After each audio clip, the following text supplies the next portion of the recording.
Salam sejahtera untuk kita semua.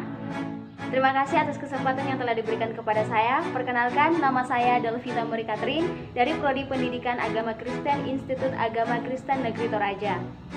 Kelas B dengan NIRN 10200207329.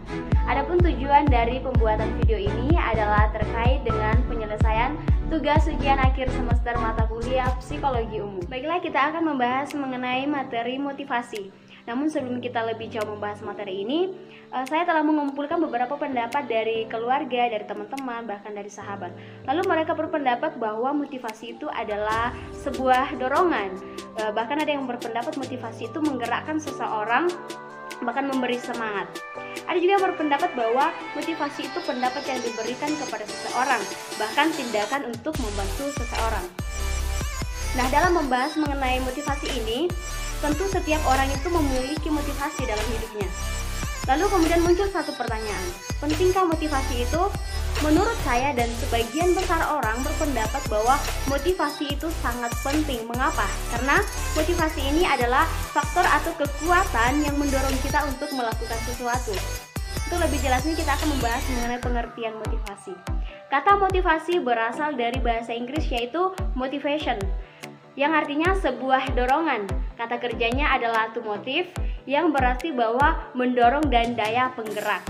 Jadi motivasi ini merupakan suatu kekuatan atau daya dorong yang menggerakkan sekaligus mengarahkan kehendak dan perilaku seseorang untuk mencapai tujuan yang diinginkannya, yang muncul dari keinginan untuk memenuhi kebutuhannya, bahkan untuk mencapai tujuan yang dikehendakinya atau mendapat kepuasan dengan perbuatannya.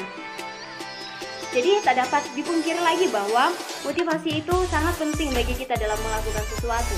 Karena dengan adanya motivasi, kita lebih bersemangat karena ada sasaran yang hendak untuk kita capai. Nah, sebaliknya orang yang melakukan sesuatu tanpa memiliki motivasi yang kuat, maka tentu dia akan kurang greget dan cepat putus asa jika ada kendala di tengah jalan. Lalu selanjutnya, dengan adanya motivasi, kita perlu memiliki harapan. Ya, ada satu kalimat inspirasi yang mengatakan bahwa jangan pernah berhenti untuk berharap, karena memiliki harapan itu artinya kita memiliki tujuan yang ingin dicapai.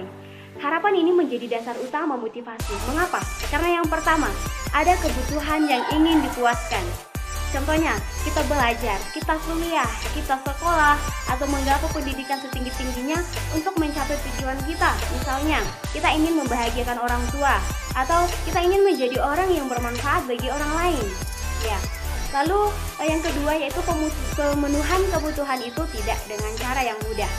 Seperti pada poin pertama yang telah saya jelaskan, untuk memenuhi kepuasan kebutuhan kita, maka kita perlu memiliki motivasi yang kuat untuk mewujudkannya. Lalu yang ketiga, ada harapan bahwa pemuasan kebutuhan itu dapat dipenuhi apabila mau berjuang untuk mewujudkannya. Lalu di sini saya akan membahas mengenai bentuk-bentuk motivasi secara umum. Ada dua, yaitu motivasi intrinsik dan motivasi ekstrinsik. Yang pertama, motivasi internal atau intrinsik adalah motivasi yang didorong oleh dirinya sendiri atau didasari dalam diri sendiri, dan cenderung motivasi ini bertahan lebih lama dibandingkan dengan motivasi ekstrinsik. Contohnya, kita disuruh untuk mengerjakan tugas kuliah, misalnya tugas individu, tugas kelompok, tugas ujian akhir sekolah, dan sebagainya. Maka tugas itu akan kita kerjakan karena kita sadar, kita memiliki kesadaran sebagai keharusan untuk menyelesaikan tugas itu. Dan kita sadar bahwa untuk pengumpulan tugasnya itu tidak lama lagi. Intinya itu muncul dari diri kita sendiri. Seperti itu. Lalu yang kedua, motivasi eksternal atau ekstrinsik. Motivasi ini berasal dari luar, ya, yang didasarkan atas semangat yang diberikan oleh orang-orang terdekatnya seperti keluarga, teman-teman, bahkan dari sahabat atau masyarakat lainnya. Contohnya, ketika kita diberi tugas dan mungkin ada rasa malas yang kita hadapi, kemudian teman kita memberitahu kita bahwa tugasnya gampang kok, atau tugasnya nggak susah-susah amat. Nah, atau pengumpulan tugasnya itu tinggal beberapa menit lagi. Dengan begitu kita akan yakin bahwa bahkan kita pasti akan menyelesaikan tugas itu dengan segera. Atau juga motivasi eksternal ini dapat berasal dari media sosial seperti YouTube. Terkadang kita mendapatkan inspirasi dari motivator biasa gitu, atau mungkin kata-kata motivasi yang kita dapatkan dari Facebook, dari Instagram dan media sosial lainnya. Jadi untuk membangkitkan motivasi, seseorang perlu menentukan targetnya serta tahap-tahap pencapaiannya dan memiliki motivasi positif. Karena tidak ada keberhasilan yang bisa dicapai tanpa tujuan yang jelas. Dan perlu juga kita ketahui bahwa Tuhan juga selalu memperhatikan motivasi seseorang dalam mengerjakan sesuatu.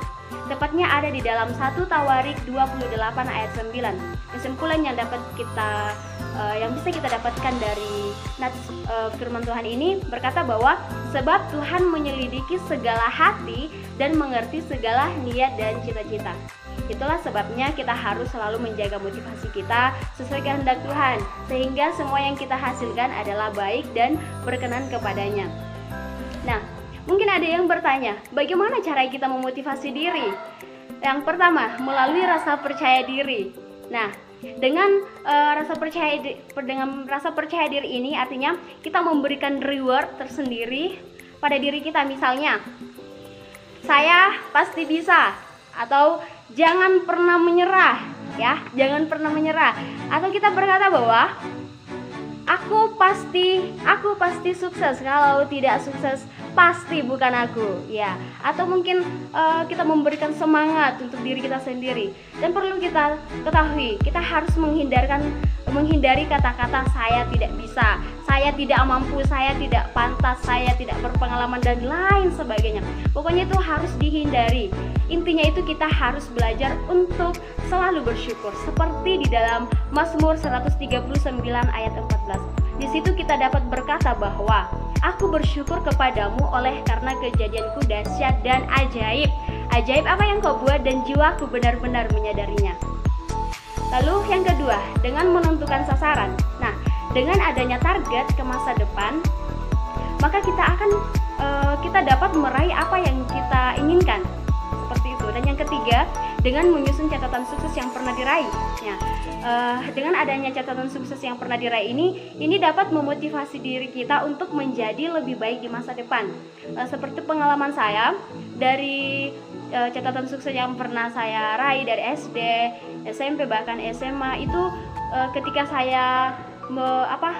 saya membacanya kembali atau melihatnya kembali, saya teringat, bahkan itu memotivasi saya kembali untuk bisa lebih menjadi pribadi yang lebih baik di masa-masa sekarang. Lalu yang kemudian ada pun hambatan timbulnya motivasi. Yang pertama karena kurang percaya diri. Ini mungkin kemungkinan karena pengaruh dari perkataan orang lain atau mungkin larangan dari orang tua dan lain sebagainya. Lalu yang kedua, kecemasan berlebihan. Ini karena adanya rasa takut jika dia akan mengalami kegagalan. Lalu yang ketiga, opini negatif. Itu karena terkadang ada keraguan dan berpikir bahwa hal itu mustahil.